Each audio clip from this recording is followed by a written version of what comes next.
एकपटक सोच्नुस् त, जति बेला रेफ्रिजरेटर थिएन त्यति बेलाको जमाना कस्तो थियो होला। सायद चिसो पानी पिउन मानिसहरूले माटोको घैँटामा भरेको पानी पिउनु पर्थ्यो होला। तर आज हामी ती दिनहरूमा छैनौं जहाँ घैलामा भरिएको पानी पिउनु परोस्। अहिले त हामी निकै सुविधा सम्पन्न भएका छौं। गर्मीमा प्यास लागे हामी फ्रिज खोल्छौं र आरामले चिसो पानी पिउन सक्छौं। त्यसो त फ्रिजमा चिसो पानी मात्र होइन, कुनै पनि खानेकुरा र फलफुल अनि साग सब्जी समेत नबिग्रियोस् भनेर राख्ने गर्छौं। तर के तपाईलाई थाहा छ रेफ्रिजरेटरको आविष्कार कसरी भएको थियो? दर्शकवृन्द, आउनुहोस् आजको यस श्रृङ्खलामा हामी सबैभन्दा पहिला रेफ्रिजरेटर कसले बनायो, रेफ्रिजरेटरले कसरी काम गर्दछ, यसैको बारेमा चर्चा गर्नेछौं। फ्रिज या रेफ्रिजरेटर एउटा लोकप्रिय घरेलु मेसिन हो जसमा थर्मल इन्सुलेटेड कम्पार्टमेन्ट र हिट पम्प हुने गर्दछ, जसले भित्रबाट तातोलाई बाहिरी वातावरणमा ट्रान्सफर गर्दछ। त्यसो गर्दा फ्रिजभित्रको तापक्रम कोठामा भएको तापक्रम भन्दा कम हुन्छ। अहिले प्राय सबै देशमा खानेकुरा सुरक्षित राख्नका लागि रेफ्रिजरेटरको प्रयोग गर्ने गरिन्छ।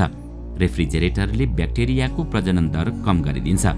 ब्याक्टेरियाले कम तापमानमा प्रजनन गर्न सक्दैन, अर्थात् जुन कीटाणुका कारणबाट खाना कुहिने गर्दछ त्यो बढ्दैन र नबढेपछि खाना पनि कुहिँदैन। यसरी खानेकुरा फ्रिजमा राख्नाले सड्न या कुहिन पाउँदैन अनि त्यसलाई लामो समयसम्म राखेर पछि उपयोग गर्न सकिन्छ। फ्रिजको तापमान फ्रिजिङ पोइन्टबाट केही माथि मेन्टेन गरेर राख्ने गरिन्छ। खानेकुरा सुरक्षित राख्नका लागि 3 देखि 5 डिग्री सेल्सियससम्म तापक्रममा राख्ने गरिन्छ। कुनै पनि मेसिनको तापक्रम फ्रिजिङ पोइन्ट भन्दा कम रहन्छ भने त्यसलाई फ्रिजर भन्ने गरिन्छ। फ्रिज भन्दा पनि पहिला कुनै पनि कुरा चिसो राख्नका लागि एउटा मेसिनको उपयोग गर्ने गरिन्थ्यो।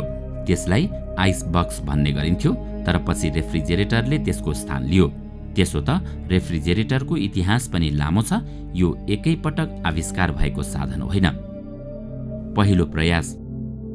हुन त फ्रिजको आविष्कारलाई कुनै एक व्यक्तिको आविष्कार भन्नु न्यायोचित हुँदैन, किनकि यो समयसँगै विभिन्न इन्जिनियरहरूले यसमा सुधार गर्दै लगे।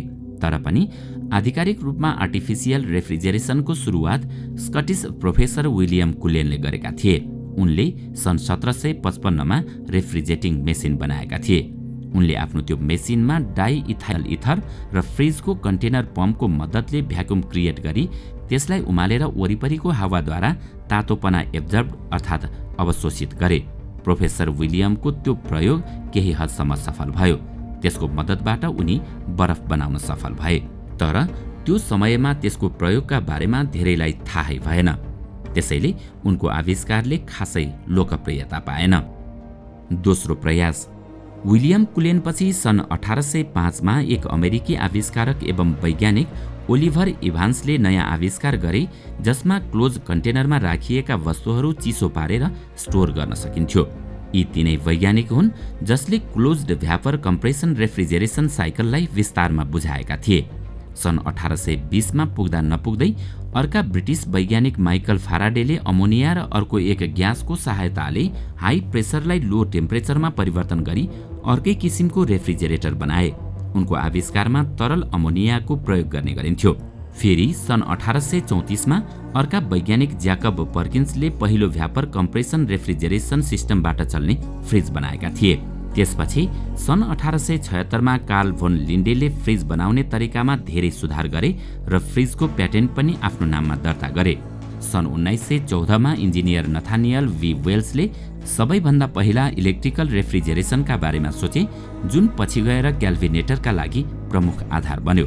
त्यसपछि सन् 1918मा कम्प्रेसनका साथ रेफ्रिजरेटरको आविष्कार अल्फ्रेड मेलोजले गरे। अल्फ्रेड मेलोजले त्यसको आविष्कार व्यावसायिक रूपले गरेका थिए। सन् 1918मा नै विलियम सी डुरेन्टले फ्रिजर कम्पनी निर्माण गरे। त्यहाँ ठूलो मात्रामा रेफ्रिजरेटरको उत्पादन गर्न थालियो अनि त्यसै वर्ष क्याल्भिनेटर कम्पनीले सबैभन्दा पहिलो अटोमेटिक कन्ट्रोल भएको फ्रिज बनायो। त्यसपछि सबैभन्दा पहिला अब्जर्प्सन रेफ्रिजरेटरको आविष्कार स्विडेनमा बस्ने व्यक्तिहरू बाल्टजार भन प्लाटेन र कार्ल मुन्टर्सले सन् 1922मा गरेका थिए, जुन दुनियाँभरको सफल रेफ्रिजरेटर मानिएको थियो। रेफ्रिजरेटरको मुख्य प्रोसेस भनेको तातोपनालाई एक ठाउँबाट अर्को ठाउँमा ट्रान्सफर गरेर हटाउनु हो।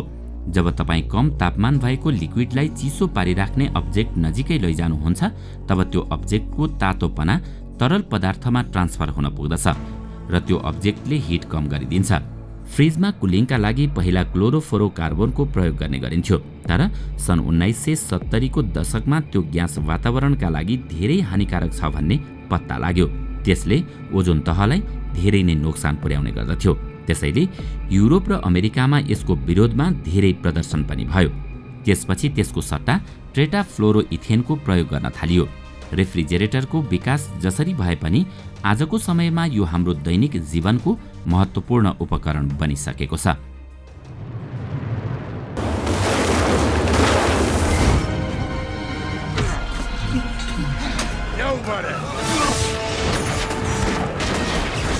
दर्शकवृन्द, आउनुहोस् अब हामीले विज्ञान र प्रविधिलाई अझ नजिकबाट बुझ्न हलिउडमा बनेका त्यस्ता फिल्महरूको बारेमा चर्चा गर्छौं, जसले तपाईको सोच्ने र कल्पना गर्ने क्षमतालाई अझ व्यापक बनाउनेछ। यदि तपाईँ खगोल विज्ञानमा चासो राख्नुहुन्छ भने त झनै तपाईले यी फिल्महरू हेर्न नछुटाउनुहोला। यो हो एकमात्र विज्ञान कथा बताउने युट्युब च्यानल फिल्मी कथा। यसको लिङ्क तल डिस्क्रिप्सन बक्समा रहेको छ, हेर्न नभुल्नुहोला। दर्शकवृन्द, आजको श्रृङ्खला तपाईलाई कस्तो लाग्यो हामीलाई कमेन्टमा अवश्य बताउनुहोला। साथै आजको श्रृङ्खला तपाईलाई राम्रो लाग्यो भने लाइक तथा सेयर गरी हाम्रो च्यानललाई सब्स्क्राइब गर्न नभुल्नुहोला र साथमा रहेको बेल आइकन पनि थिच्नुहोस्, ताकि हामीले अपलोड गर्ने नयाँ भिडियोको जानकारी सबैभन्दा पहिला तपाईलाई प्राप्त होस्। आजका लागि यति नै। अर्को भिडियोमा अझै रोचक तथ्य लिएर आउने नै छौं। तबसम्मका लागि बिदा दिनुहोस्। नमस्कार।